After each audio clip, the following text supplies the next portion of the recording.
welcome. We're so excited that you're here, and we would love to get to know you better. Text Gold Creek to the number there on your screen, and someone from our Connections team will contact you so that we can meet you. Also, if you call Gold Creek your home already, we are so grateful for you. We cannot have church without you.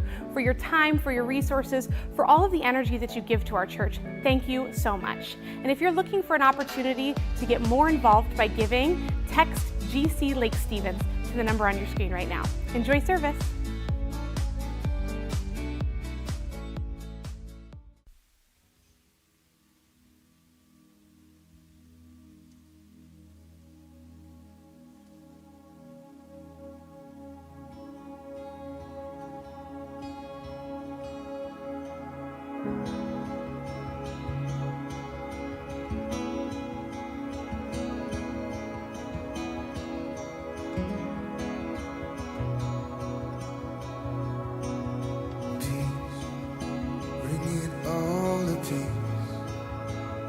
Surrounding me, let it break.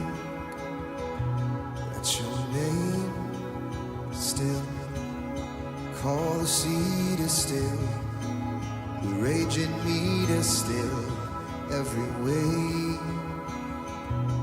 At your name, Jesus, Jesus, you make the darkness tremble. Jesus, Jesus, silence fear. Jesus, Jesus, you make the darkness tremble. Jesus, Jesus, breathe, call these bones to live, call these lungs to sing once again. Whoa, I will praise Jesus, Jesus, you make the darkness tremble. Jesus, Jesus, you silence fear. Jesus, Jesus, you make the darkness tremble. Jesus, Jesus, we sing again.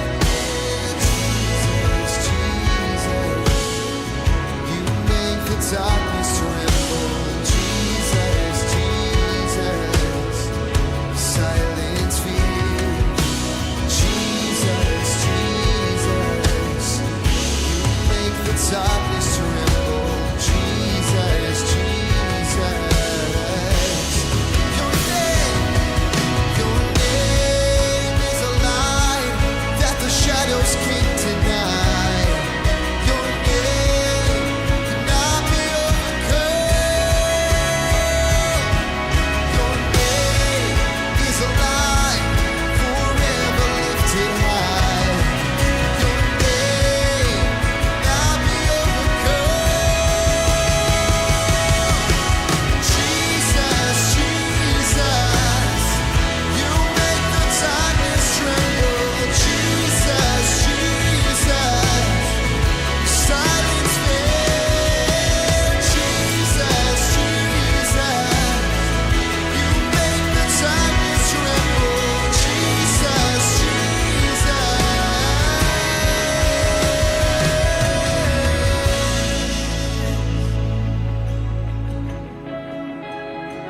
To quiet our feet today,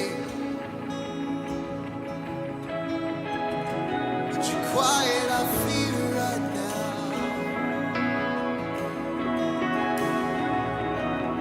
Jesus,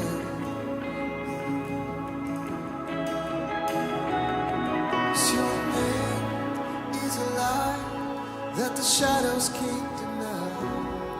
Your name cannot be overcome. Your name is a light forever lifted high.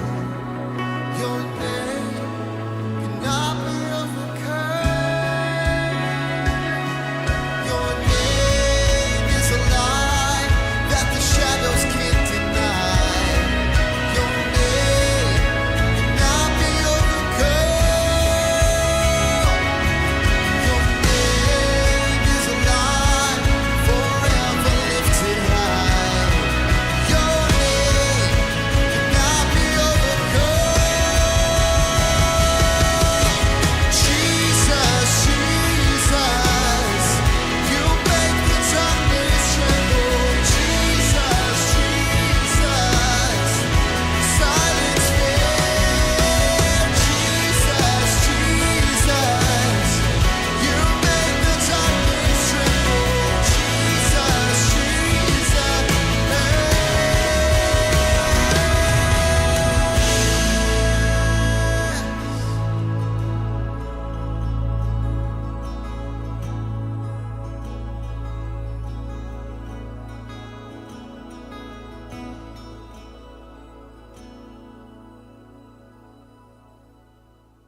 Good morning, welcome church. Real quick announcement before I kind of jump into the message. We are close with our Semble investment for purchasing the property. I wanted to give you a quick update.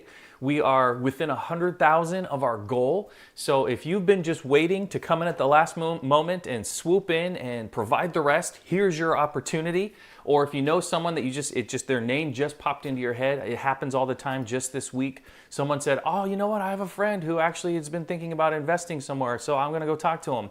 I've been talking about this for 4 months and it just popped in their head. So I understand inspiration sometimes hits at the most opportune times. So if you would like to invest into the LLC, the link will pop up here at least in the comment section. Please connect with us, contact with us. We want to purchase this land. We want to build on this land. You guys know this. We want to be an impact in the city of Lake Stevens. So with that being said, let's jump into Separation of Church and Hate week 3. We have been boiling things every single week. This week is no exception. The first week we talked about free to love, and we deep fried Oreos. I love Oreos. Last week we talked about free to hate. I deep fried a crab rangoon because I can't stand crab, but for some reason a crab rangoon I can do. This week we are talking about free to give, but before we do, we have to fry something. So we are going to fry some Oreos. If you've never had a deep fried Oreo, well, you're still not going to be able to because you're online, but you can try this at home. You don't even need a deep fryer. You just need a lot of oil in a little pot, some pancake batter, and an Oreo, and you can do this yourself. So while that's happening, the reason we're doing this, the Apostle John, he was boiled. That's the legend. It's supposedly they wanted to martyr him, and they hated him so much that they boiled him in oil. I mean, think about an awful way to die. That's an awful way to die, to literally boil alive. But it didn't work. He didn't die. He came out of this, and he ended up being the longest living disciple by far. He was over 90 years old. And when he wrote this, he was in his 90s, and he wanted to leave his wisdom, so to speak, so that we know how to follow Christ better from what he has experienced. So as he was talking, and as he was reflecting on his life, he realized that we need to have freedom to give. Uh-oh, they're stuck to the bottom of the pan here. Let's see if I can do this a little. I've never had this happen before. There we go. Okay. Let's pull that one out. I'm going to take that one out. This is just extra batter. This one's stuck too. That's a fun one. Please don't squirt me in the face. Okay, there we go. So there's the Oreos here, and then you can top it with a little powdered sugar. I'm going to do a little caramel sauce, a little drizzle on there, and voila, there you have it. Look at that thing. That looks delicious. I'm not going to eat it right now because I can't preach and eat at the same time, but I will have one later. It is so good. That is so sweet. That is so good. You boil this thing in this 375, 400 degree oil, and you take this oil that is so hot and can be destructive, and you put this Oreo in, and it comes out so delicious. Trust me, it is so good. That Oreo cream in the middle gets soft and melty, and of course there's the chocolate and the batter, and then with the caramel mix, holy cow, if you want to get crazy, throw some lemon zest on top of that for a little tart action. Boom. It is so good. But when we talk about being free to give, hate and love can feel the same way. We both give and receive hate. We both give and receive love. We do it every single day. We do it with the people we love the most. We throw hate at them. There's a reason we do that, because where you feel hate and where you feel love is in the exact same spot of your brain. We talked about this last week. It's right there. These emotions, they're both high. You're aggressive either passionately, or you're aggressive in that you want to hit them physically or verbally. When you love someone deeply, you can tend to hate them deeply as well too. There's a reason. It's in the same spot. And if things don't turn out the way that you hoped, it can destroy you. It hurts. But there is something that we can do. when we're talking about free to give, John could have came out bitter. I was boiled. I was banished. I was persecuted. I was beaten. I was unfairly prisoned. All these things he can list off, and he can just stew in that bitterness, stew in that oil, and come out just crusty and gross, like a lot of these little pancake batter mixes that don't quite make it out. But he didn't. He came out sweet, and he encouraged us to love each other even when we don't want to, because he did it, because he modeled himself after Jesus, who did it. You got to remember, Jesus wasn't the most popular guy when he walked this earth. Even today, he's not the most popular guy. He was hated to the point of execution. That's how much people hated him. So let's dive in to the master of the person who loved even while being hated. In John chapter 3, verse 1, it says this, "See how very much our Father loves us, for he calls us his children. That is what we are. But the people who belong to this world don't recognize that they are God's children because they don't know him." I feel like this verse is super appropriate right now because we're in a time where we have to wear masks everywhere we go. We have a tough time recognizing just each other. It's so crazy. I mean, I was just at a store and I recognized the children. I didn't see the parent anywhere, but I recognized the children, and they were a little bit older. They were older elementary, 5th grade. And I waved to them and I said, "Hey," and they just kind of looked at me like, "Hey, there's a stranger in the store saying hi to me, Mom," and they're kind of looking around, and I realized that I was wearing a hat and my mask, so you could only see my eyes. And I realized right in that moment, I was like, "Oh, I'm that creepy stranger dude that's just randomly waving at children." So I took off my hat and I pulled down my mask. I was like, "It's Pastor James." And then they were like, "Oh, Pastor James." And everything was fine. But they didn't recognize me, and rightfully so. We're in that time right now.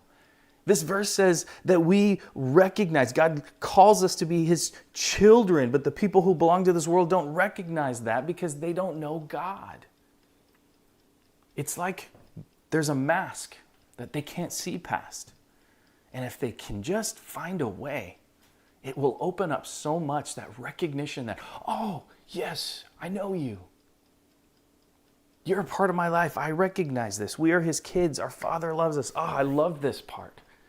Have you ever said this statement? "I am never going to be like my parents, mom, dad." Have you ever said that? Have you ever, as growing up, you thought, "Oh, I'm never going to be like this. Oh, that is so annoying. I'm never going to wear a fanny pack. Oh, man, I'm never going to wear this or that." Have you ever said those things? I know that I have, and I've noticed that as I get older, I have become more and more like my parents. And some of it is just hilarious. For example, my dad used to make sound effects whenever he would just be walking around. Like it didn't relate to anything he was doing. He would be, opening a soda, and he would just make like noises, and he would walk around and whistle to himself, and he would click, and I never understood that. And I remember just sitting on the couch going, "What is my dad doing?" And I would ask him, "Dad, why are you making those noises?" He's like, "I'm not making any noises." Okay. And it never dawned on me why he was doing it. I still have no idea.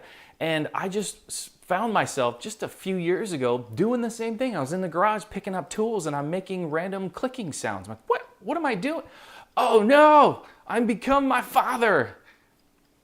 And you start coming to these realizations that, as I get older, you start patterning yourself, and the learned behavior that you've repressed has now come out. Now, there's some good stuff as well, too. I've also become my mother. She's very patient. She doesn't flip her lid often. She doesn't get angry very easy. And I've noticed that is me as well, too.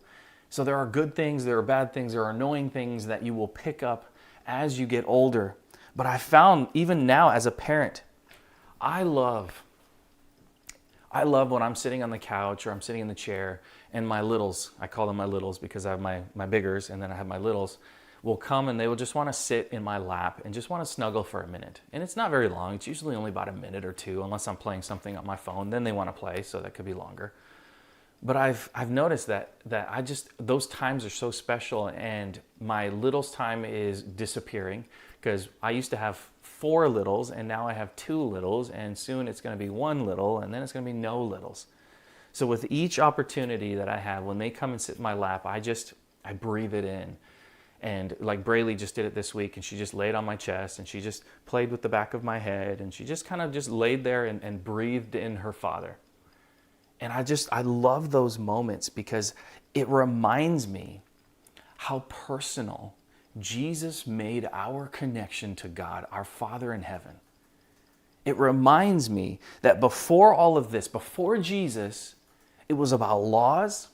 It was about the Holy of Holies. It was about atonement and ceremony and priests and all of these things. It was this huge gap and separation. And then Jesus came and he tore the separation away, literally tore it away. It said that the Holy of Holies, the separating tent, was torn from top to bottom when Jesus died for us. That separation is gone. No more space between you and God. No more space between me and God. We now have this ability, you and I, to crawl into God's lap, to lay our head down in his chest, to breathe him in, to be in his presence because of Jesus and because of the love that he has for us and because of how much, even though he was hated, he loved humanity so much that he died for us. But there's a catch. There's always a catch. Verse 4, everyone who sins is breaking God's law, for all sin is contrary to the law of God. And you know that Jesus came to take away our sins, and there is no sin in him. Free from sin, that is what Jesus did. He freed us from sin. But do you ever wonder what sin is? Have you ever really asked yourself that question? How do you define sin? Do you know? It's a line. This is how I try to describe it. It's a line that you cross. Some people have said, well, if you just think it and you don't do it, it's not a sin. I disagree. I completely disagree. You can do a lot of things in your mind that is definitely sinful. I believe that sin becomes a sin when you cross a line, when there is a definitive, you have gone from, ooh, should I do this, to dwelling on it? Should I do this, to actually doing it? Should I do this, to creating a full-on story and narrative in your head? These are things that cross that line. Physically, if I were to explain it in a very simple term, if you were to go to the store and you bought your groceries and you were trying to buy a pack of gum and your pack of gum somehow did not get paid for, maybe you held it in your hand by accident, maybe it just got swooped in with all your other bags, and then you realize once you get out of the store that you still have not paid for this pack of gum. Here is your line at this point. Do you just continue to go to the car and say, oh, it's their mistake, boom, I got a free pack of gum? Or do you go back in and pay for this item that you technically stole? That's that line. That's the line that you cross. My dad did this once, not stole a pack of gum, but he was given too much change. It was like $2. It was so little, so minute. And he was given too much change. He's getting ready to, sometimes if you're in a hurry, you just grab everything and you go, and he's pulled his receipt back out of his pocket and he's putting his money away and he's like, oh no, they gave me $2 too much. And he looked at myself, and my brother was in the car, and he says, get up, let's go back in the store. I got to give them back their change. And I said, Dad, it's just $2. He's like, yeah, but it doesn't belong to me. And he walked back in, and in that moment, when I was 8 years old, he modeled to me that there's a line that you should not cross. As simple as it is, it's the simple lines that are easy to cross, but once you can perfect those, the harder lines become easier. You have to start that habit now. God slowly teaches us to live differently with every life experience, with every moment that you have, with mistakes and with triumphs. God teaches you to live differently. You may not believe this, but I was a very vengeful, angry person for a long time in my life, and I had to figure out a way to live differently because that did not reflect who Jesus was in me. So through time and through messing up relationships and through saying I'm sorry, I've had to learn to get rid of vengeance, anger, fear. Fear was a big one. I would not do something because I was afraid of failing. Well, if that was the reason why, Jesus stopped coming to, if he felt that same fear of failure, he never would have came to earth, right? Like, well, I don't want to die. I don't want to be tortured. We know from his last times on this earth that he struggled with this. God, please just take this cup of suffering. I don't want to do this. We cannot let fear stop us. He is at work in us.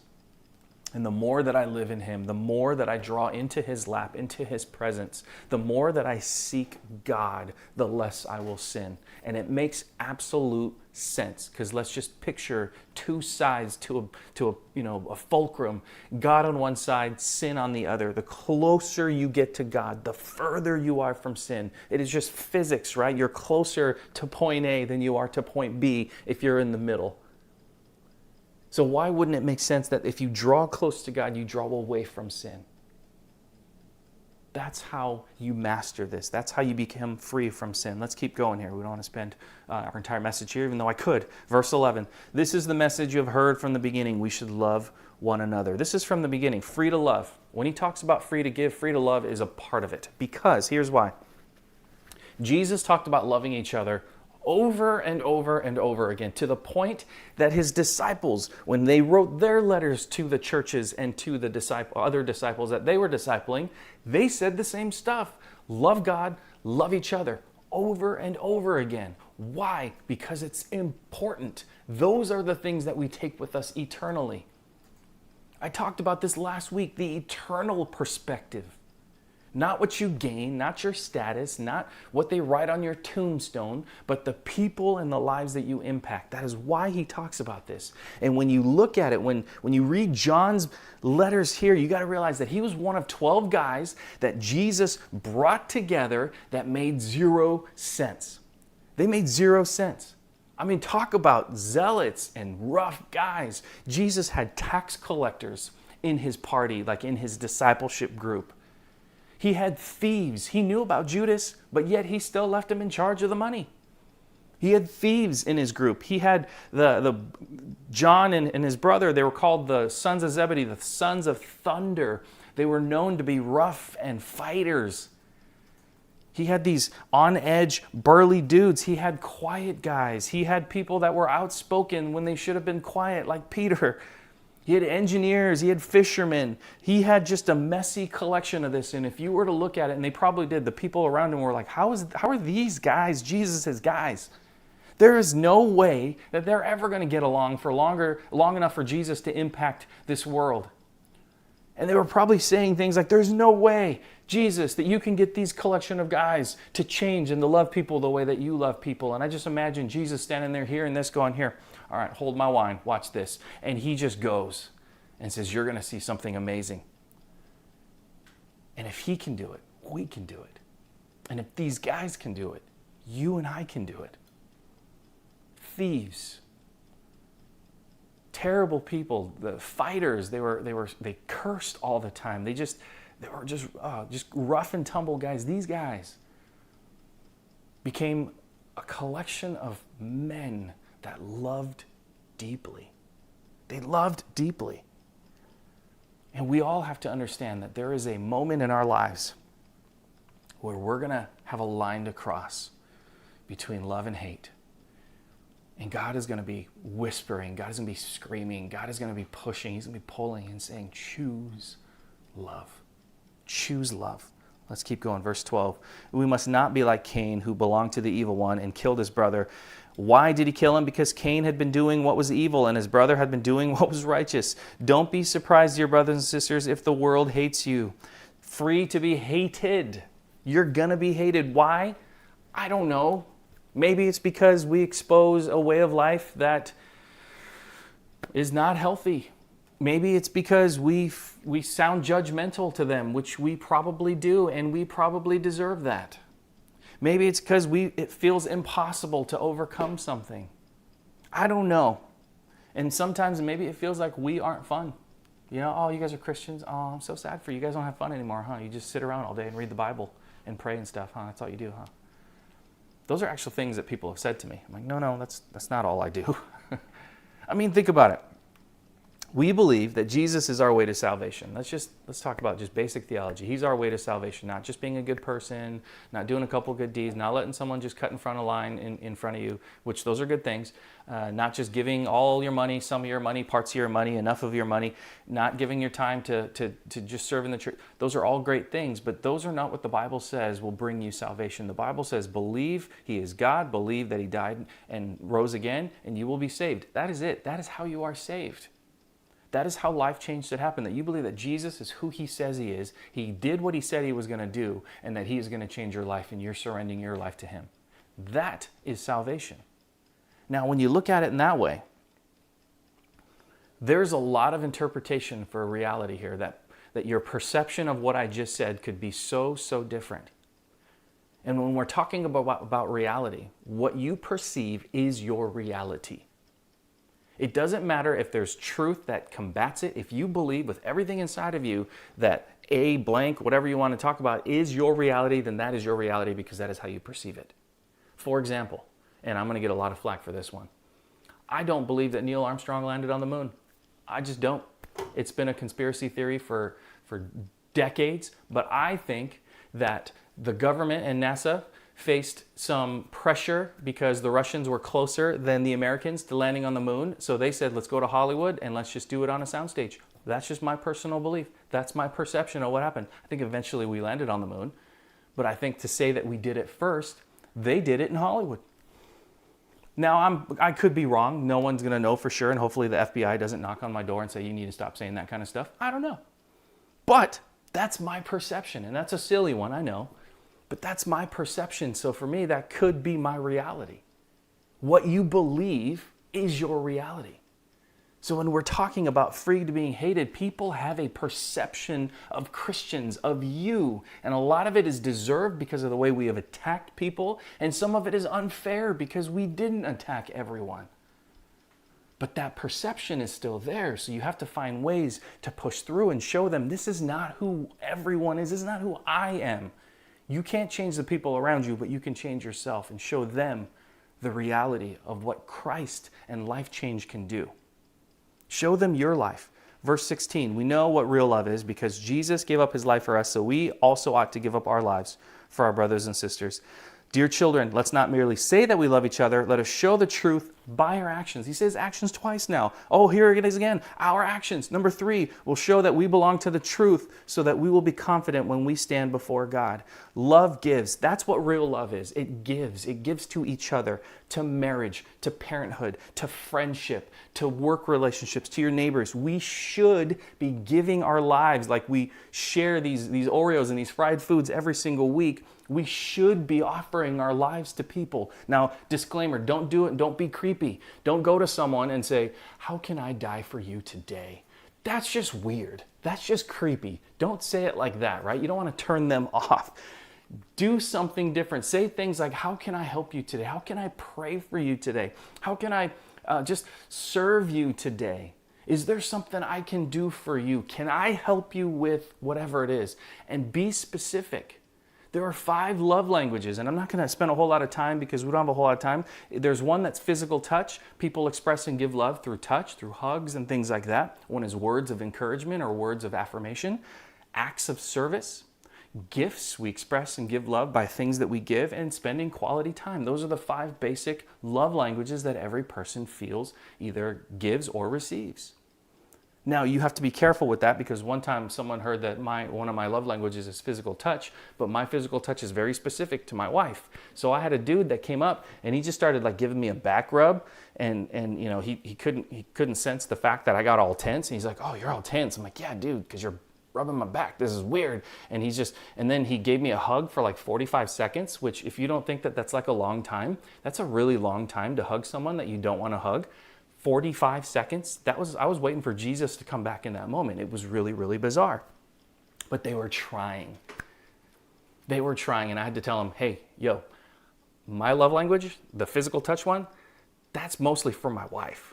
Back rubs, hugs, that kind of stuff. That's where I appreciate it. With like other dudes, let's do words of affirmation, maybe a high five quality time. Let's spend some time together. I will serve you, you serve me. And it's different.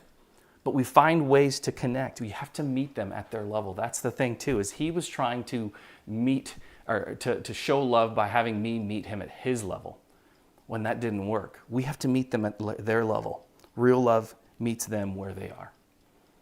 It doesn't make them have pre-qualifications or you have to meet these standards before I can love you. It means just going to them. If they're on their knees, you drop to your knees and you love them on your knees. That's what real love is, because this is the last verse in verse 23, and this is his commandment. We must believe in the name of his son, Jesus. Love one another just as he commanded. There's the first 2 greatest commandments right there, repeated again. Love God, that's the Son. Love each other. He just says it over and over again. Free to love, free to give. That means we love God and we love each other. That's it. So what I'm going to do right now is to close, is I'm going to offer us a chance to love God and love each other. First thing I want to do is love God. If you've never given your life to God, if you've never given even a thought to following Jesus full time, and you're listening today, and you've been just kind of wondering what this Christianity thing is all about, and here's your opportunity right now. And God is speaking to you. And he is saying, I want you to come follow me. I want you to love me. I want you to believe that Jesus is who he says he is. I want you to surrender your life and allow freedom and allow God's love to explode inside of you. If you want to experience that, if you want to experience what it's like to be a Christ follower, here's your chance. I want you to text, I'm in. That's it. Just text, I'm in. And someone else will connect with you today, either myself or Mariah or someone else on staff. We will connect with you and we will walk with you and we will pray with you and we will let your life change from this moment. And I'm so excited to walk with you on that if that's the decision that you're making right now. Love God. Now, some of you have been turning away from God and you need to turn back to God. Here's your chance as well too. Turn back to God. He is saying, I'm here. I've never left. Come sit in my lap, come breathe me in, spend some time with me. And he is convicting you to do that right now. And at the end of this message, you may just need to spend some time, just you and God alone. Just praying, just listening, maybe weeping, I don't know. But spend some time with God. And then the third thing is love each other. This is what I want you guys to do. And this might be awkward or this might be fun for you. Everyone has a phone. I'm gonna ask you to pull out your phone. You have your phone? I want you to pull up your text messages and I want you to just pick someone random. I don't know who is in your phone right now. I don't know who's in your heart. Maybe it's the first person that pops up because we all have a string of messages that pop up. Maybe it's the first person that pops up. And I want you to just pick someone right now in your feed that you just feel like you need to encourage in this moment, that you need to show love to, that you need to give love to. It might be someone that there's tension with. If so, rebuild, reconcile, start that first step. Maybe it's a family member or a friend that you just need to reach out and say, hey, I want to reconnect. I know that there's some tension, let's fix it. Or it could just be someone that you feel like, I just want to pray for this person right now. Here's your chance. Pull that name up, send them a text right now. I'm thinking about you, I'm praying for you, I love you, whatever it is, I don't know who this person is. And send them a message of encouragement and of hope. And do it now. Don't do it later. Oh, I'll do it later when I'm eating lunch. Do it right now because you will not do it later. And if you want, do it numerous times. Go through all of them. There's no cap on encouragement. Encourage as many people as you want. But here's your chance to love someone else. So I want to encourage you to do that. I'm going to pray for you and then we're going to be done. Heavenly Father, we thank you so much for all that you do. I pray for those that made a decision today to follow you for the first time that says, I am in. God, I just praise you so much for them.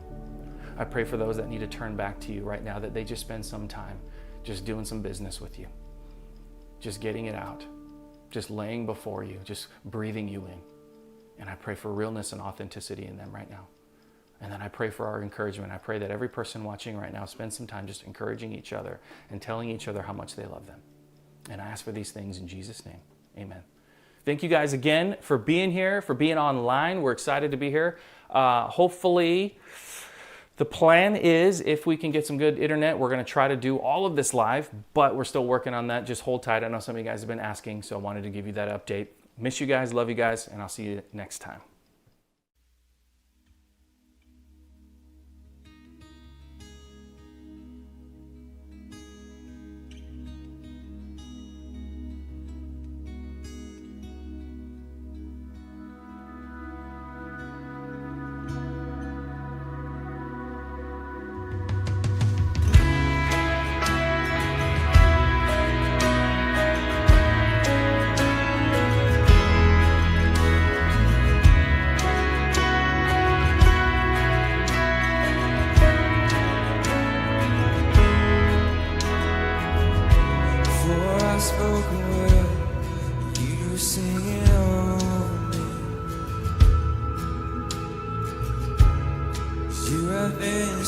So good to me. Before I took a breath, you breathe your life in. 'Cause you have been so kind to me. And oh, the overwhelming, never-ending, reckless love of God.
coming after me.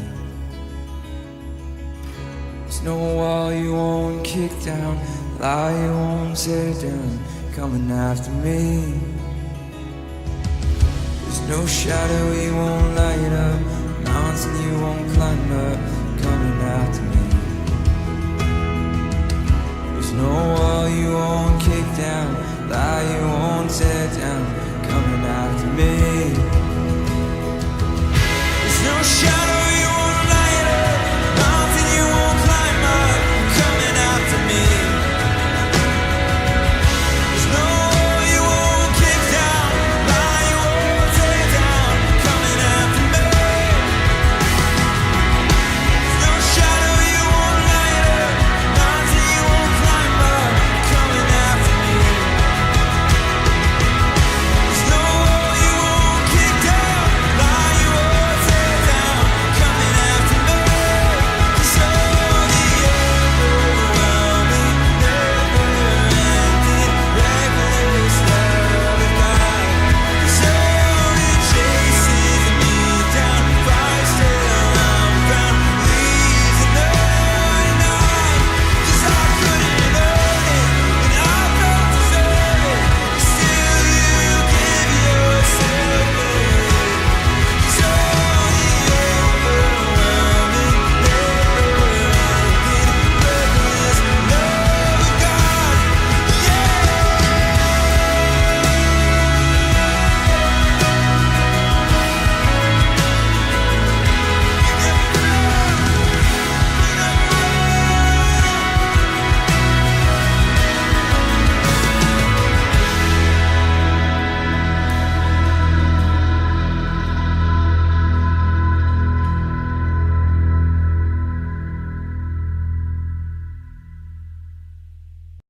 Thanks so much for joining us today. To make sure that you stay up to date with everything happening at Gold Creek, check out our website, goldcreek.org, follow us on all of our social media platforms, and make sure you download the app onto your phone. Have a great week, and we'll see you next time.